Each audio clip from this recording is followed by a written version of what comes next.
It's actually quite interesting because at the age of 10, I guess in fifth grade, I hadn't quite realized was how different voting was for both sides of my family.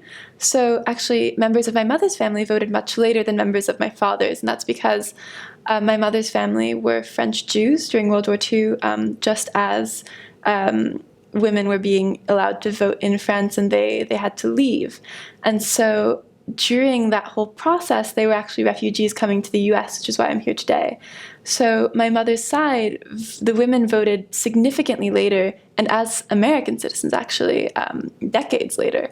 Whereas on the other side of my family, they lived in a calmer area where they weren't as affected by the war. And so my great-grandmother was able to vote very early on as one of the first people to ever vote, the first women to ever vote in her area. So that was very interesting and really showed even today how much of a gender and sort of situation discrepancy it is and how much context plays into what rights women are afforded. And so in this case, we see today with the refugee crisis how many people are not afforded the right to implicate themselves in the democratic process, in politics, in representation of themselves.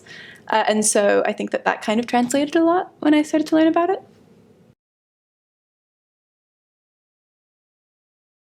Yeah, I actually voted for the first time 2 weekends ago, I think, in the French election primary. It was my first vote. It was very exciting, and I think that what I hope to achieve through that vote was sort of stem the rising tide of nationalism we've seen recently in politics, pretty much around the world, in the United States, but also across Europe.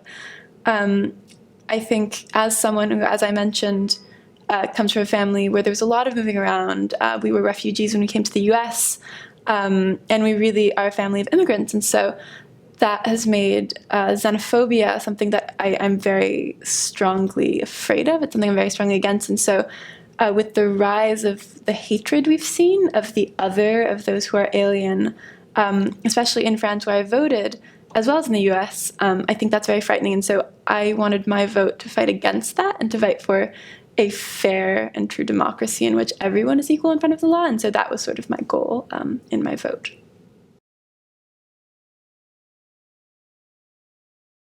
Well, that's a two-part question. I think it's quite interesting because young people voting is crucial for their own interests. If young people don't vote, then they're not represented. It's a very easy, it's a very clear segue of cause and consequence.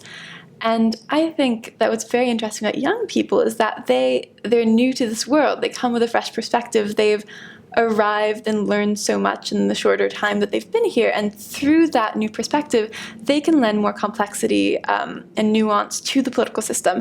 And they can represent and advocate for the ideas that are near and dear to their hearts.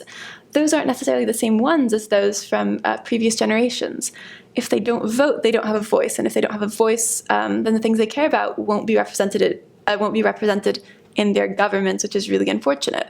So I think it's very important for young people to vote just in order for them to get their interests heard and realized.